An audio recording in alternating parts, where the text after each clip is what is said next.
Mesquita ao vivo.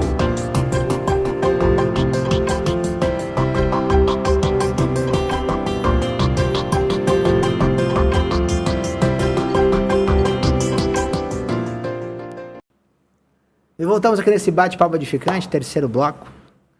Irmão Luciano, irmã Deise, de Apucarana, Paraná, compartilhando conosco. Sempre uma alegria encontrá-los nos encontros microrregionais. Sempre bem-vindos. E sempre uma alegria, né, vê-los também aí, andando pelo Brasil, né, prestigiando aí, né, fortalecendo a relação, né, de vocês nesse processo tremendo, né, de alimentação, né, e de quem planta colhe, né, dos frutos, né. E falando em fruto vem, né, o João Davi, né. E educação, eu queria saber um pouquinho, sabe, Deise, começando com a Deise, depois teu testemunho como pai, né, nesse sentido, né, de como é que é, o que é o homeschooling? O homeschooling é a educação domiciliar, então é o estudo em casa.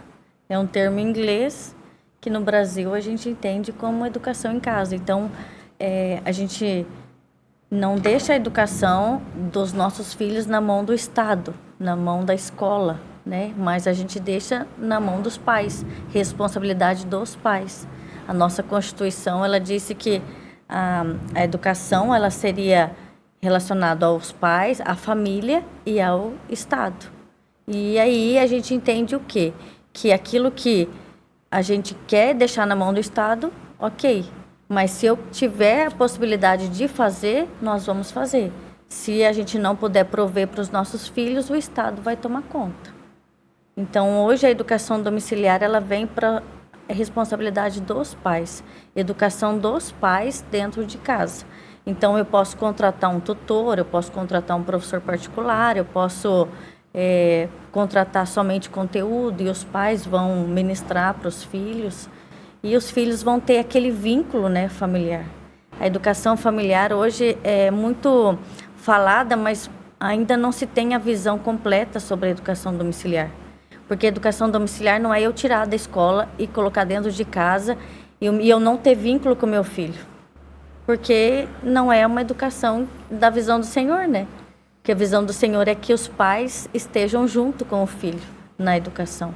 Por quê? Porque daí ele vai ter o vínculo com os filhos, os pais ali educando, ensinando.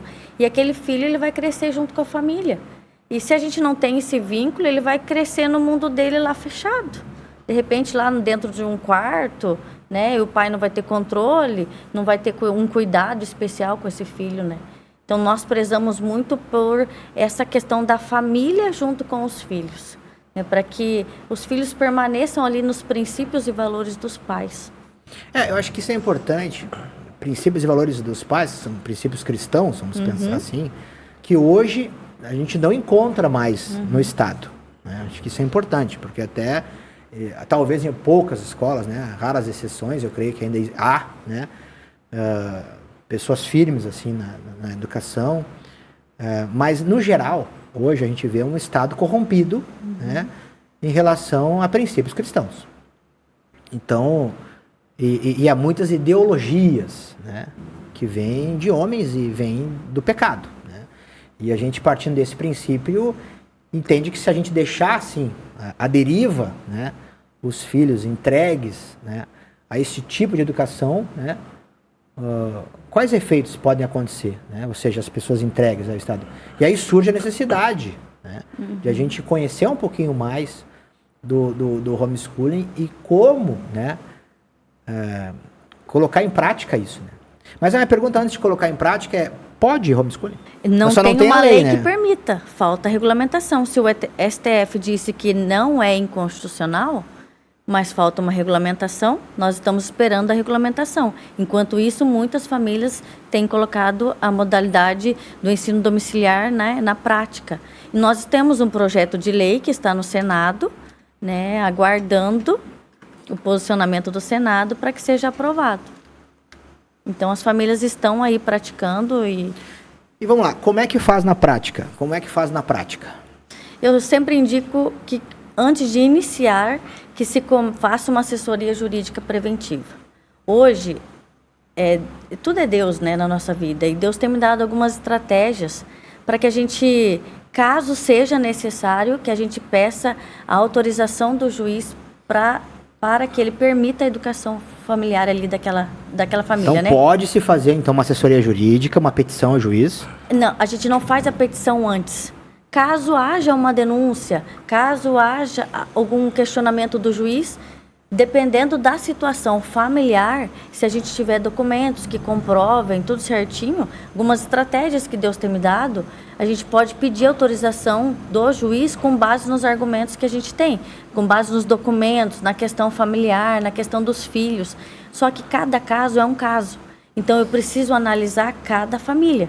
E diante de cada família, a gente traça um caminho para essa família. Certo. Por isso que é importante a assessoria.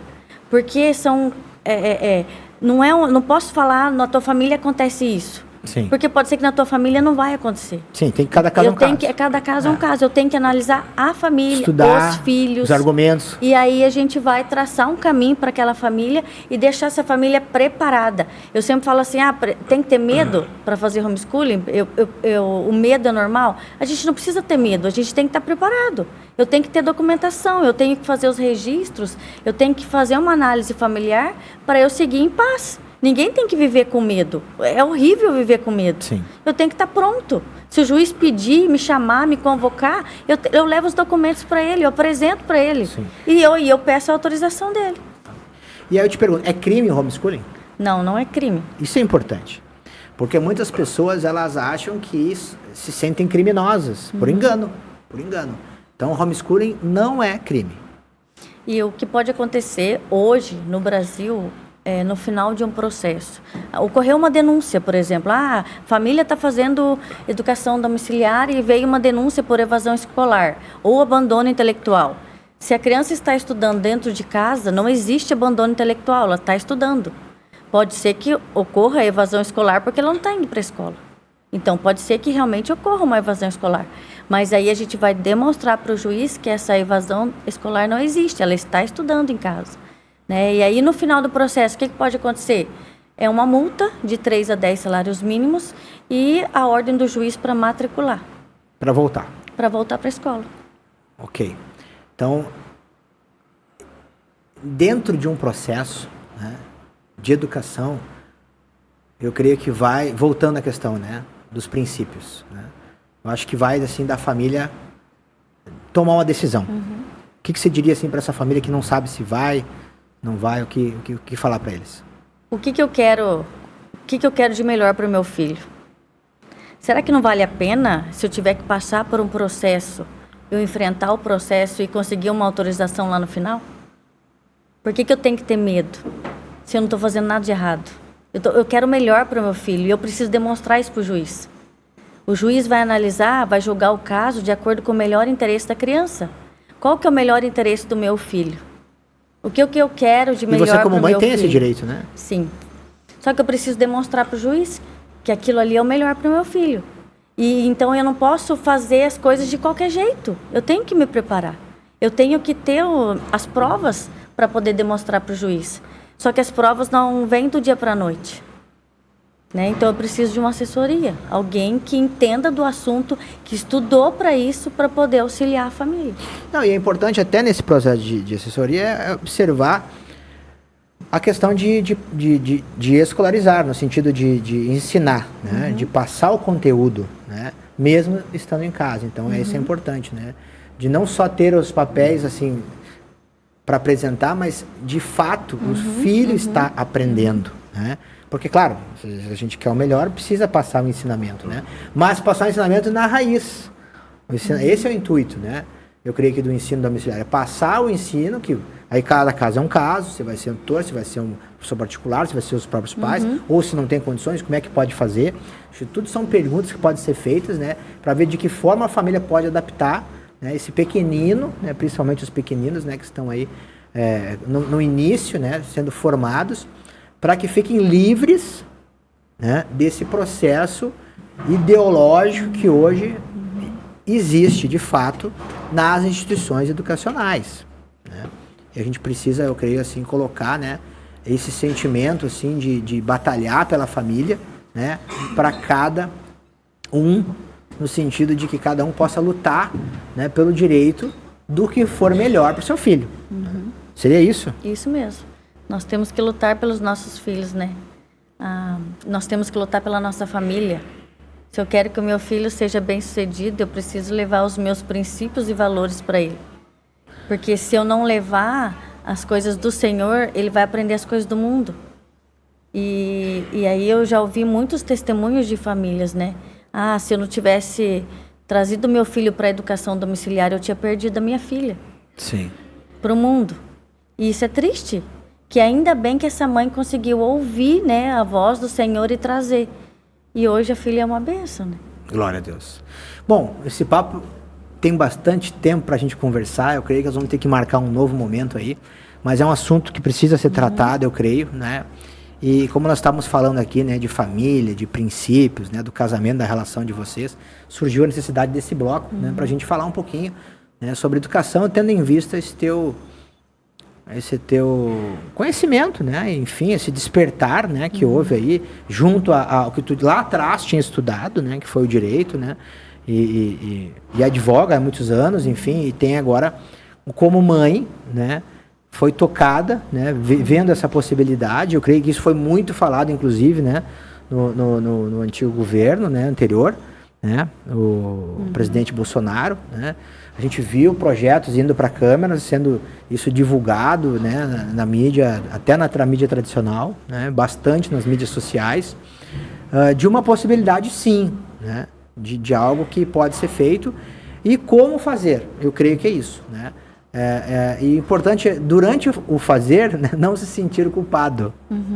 Eu acho que é isso, né? Porque tudo que a gente faça segundo, né, o modelo do monte, né? Que se faça segundo o modelo do monte. Então, vamos buscar, né, aplicar essa educação, né, sem atrapalhar, né? Ou seja, o ensino, né, que há na grade curricular, né, sem atrapalhar o principal, né, que são esses princípios, né, os princípios cristãos, né, a educação dos nossos filhos. É uma coisa assim, é bem interessante, um papo bem legal, e vou marcar uma outra oportunidade aí, né, eu sei que tem outros irmãos aí envolvidos aí na caminhada, vamos marcar de bater um papo sobre isso, pegar uns 3 blocos aí pra gente falar um pouquinho, trocar testemunho, experiência, para deixar aberto esse canal, né, para que os filhos, né, dos irmãos que queiram, né, fazer parte desse processo, né, educacional, dos seus, seja, né, bem assessorado, encaminhado e possam ser bem-sucedidos, né, em suas vidas, né, como cristãos, como filhos de Deus e profissionais, né, porque serão bem educados num sistema que existe. E a gente bate outro papo outro dia para falar um pouquinho desse sistema de educação e como funciona. Amém? Amém. Algo mais colocar? Só isso, vamos seguir a vontade do Senhor, né? Seguir os nossos princípios aí, levar os nossos princípios para os nossos filhos. Maravilha. Cortando aqui agora para o Luciano. Nesse papo todo, Luciano, considerações aí em relação a tudo isso. Então, tenho a agradecer a Cristo, né? Porque se não fosse Cristo, a gente não estava aqui, né? E a todos os irmãos, né, que têm batalhado pela fé, que têm ido aos encontros, né, que é muito importante, né? E também a gente batalhar pelo nosso casamento sempre, né? Pela educação familiar também, né, que dos filhos, né, que é uma direção do Senhor também, né? Então, quero agradecer por tudo isso. Amém. Amém. Eu agradeço a participação de vocês aí. Amém. Amém. Até breve. Deus abençoe você sempre. Em nome de Jesus. Abençoe. Amém? Amém. Vamos ficando por aqui. A graça e paz do nosso Senhor Jesus. Deus abençoe a todos.